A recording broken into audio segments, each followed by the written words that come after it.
आज हम पढ़ेंगे जीवों में लैंगिक जनन अर्थात सेक्सुअल रिप्रोडक्शन के बारे में। दो विपरीत लिंग के नर व मादा युग्मकों अर्थात गैमीट्स के बीच संलयन होता है जिससे जाइगोट बनता है। जब जाइगोट बार बार विभाजन करता है तो संतति अर्थात संतान का निर्माण होता है।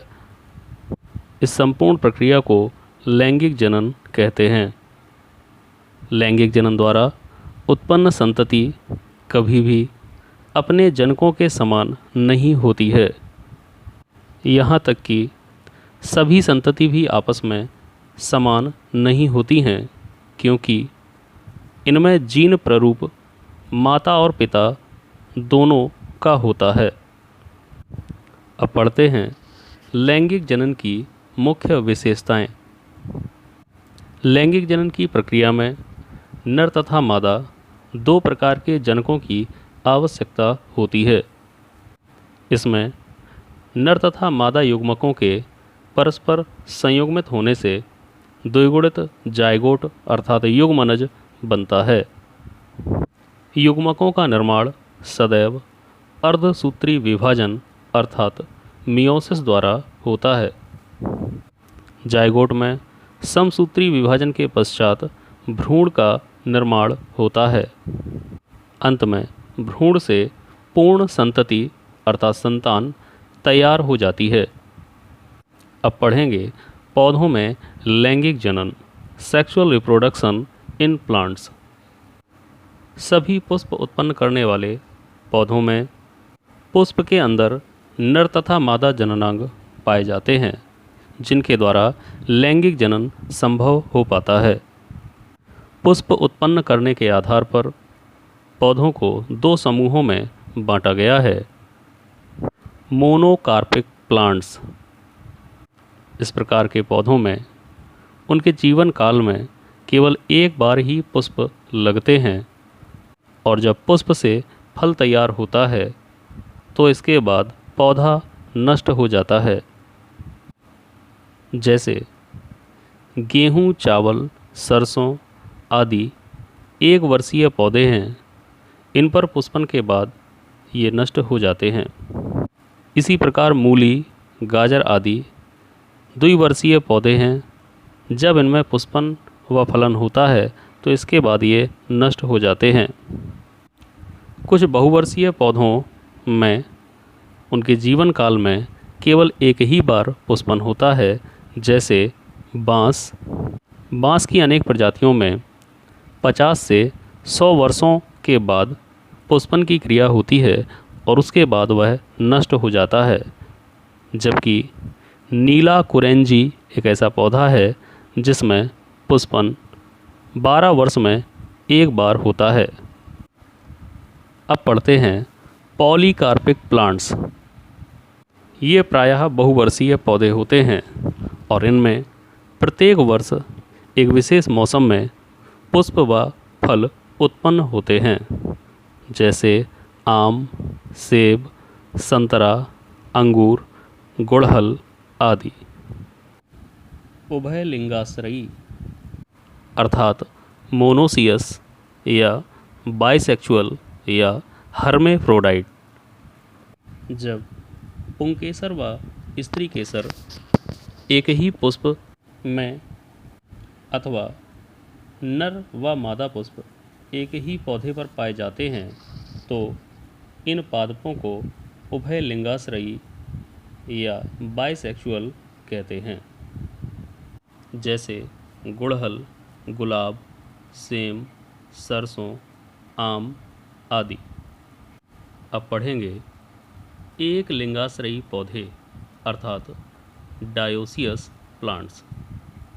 इन पौधों में नर तथा मादा पुष्प अलग अलग पौधे पर लगते हैं। जैसे पपीता, केला, खजूर आदि। युग्मकों की रचना, व्यवहार तथा प्रकृति के आधार पर लैंगिक जनन 3 प्रकार का होता है। अब इसे समझते हैं। सबसे पहले समयुग्मकी अर्थात आइसोगैमस। कुछ शैवालों में नर तथा मादा युग्मक बाह्य आकृति और साइज में समान होते हैं। समान दिखने के कारण इन्हें समयुग्मकी अर्थात आइसोगैमस कहा जाता है।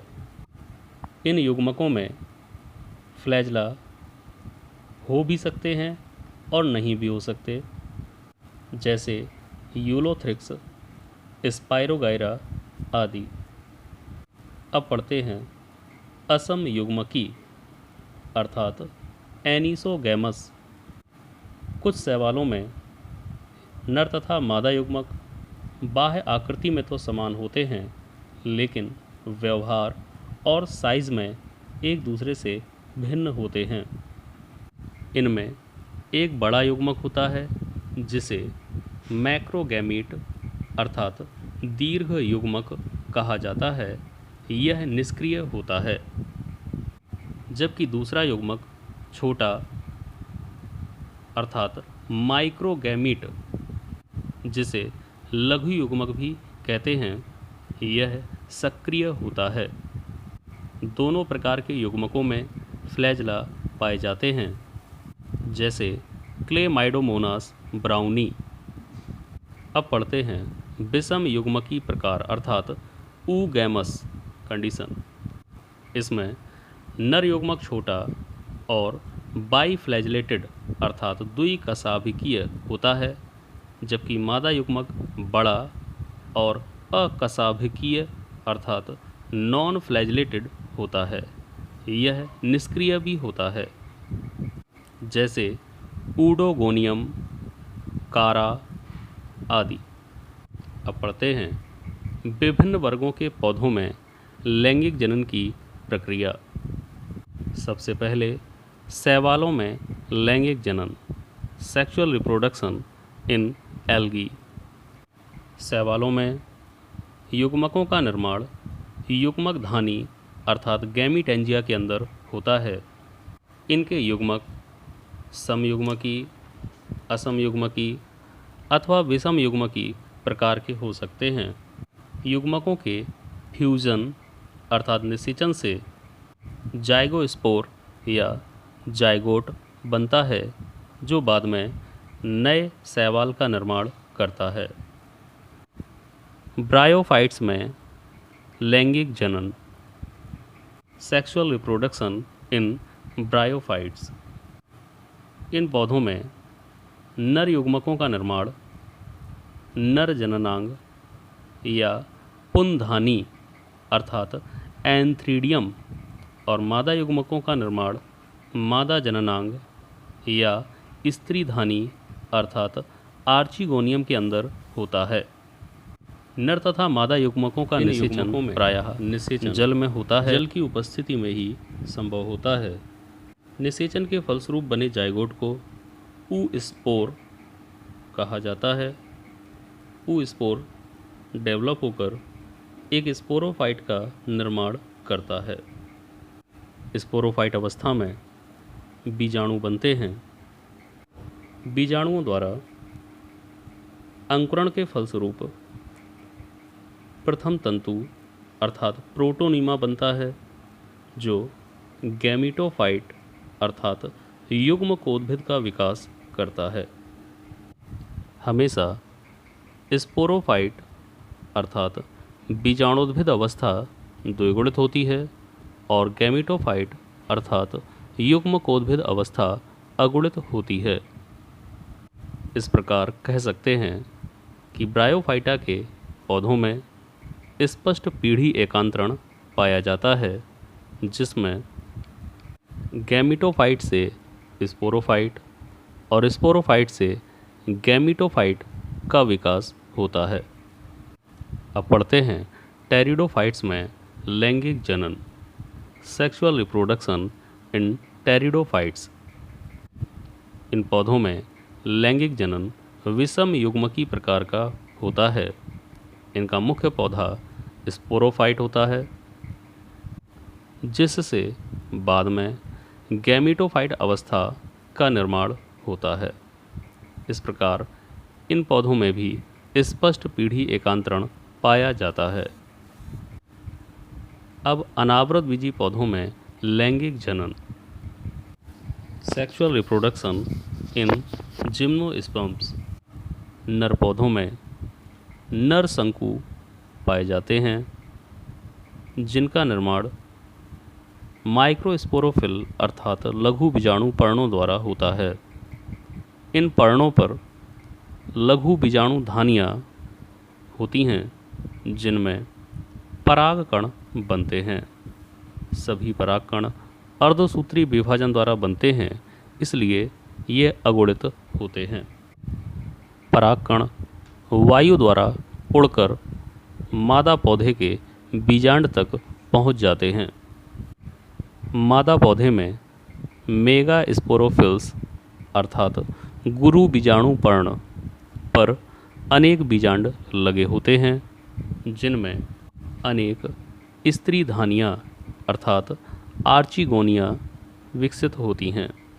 प्रत्येक स्त्री धानी में मादा युग्मक अर्थात एग सेल का निर्माण होता है। नर तथा मादा युग्मकों के फ्यूजन से जायगोट बनता है। जायगोट से भ्रूण का निर्माण होता है। इस प्रकार निषेचन के बाद बीजांड बीज में बदल जाता है, लेकिन इस बीज के चारों ओर कोई आवरण न होने के कारण इन पौधों को नग्न बीजी पौधे भी कहा जाता है। अंत में बीज के अंकुरण के फलस्वरूप नए पौधे का निर्माण हो जाता है। अब पढ़ते हैं आवृत बीजी पौधों में लैंगिक जनन। आवृत बीजी पौधों में पुष्प उत्पन्न होते हैं। पुष्पों में नर भाग को पुंकेसर तथा मादा भाग को स्त्री केसर कहा जाता है। इन भागों में नर व मादा युग्मकों का निर्माण होता है। आवृत बीजी पौधों में डबल फर्टिलाइजेशन पाया जाता है। निषेचन के पश्चात भ्रूण और भ्रूणपोष बनता है। भ्रूणपोष अर्थात एंडोस्पर्म भ्रूण को पोषण प्रदान करने वाली त्रिगुणित रचना है। जब बीज अंकुरित होते हैं तो नए पौधे का निर्माण हो जाता है।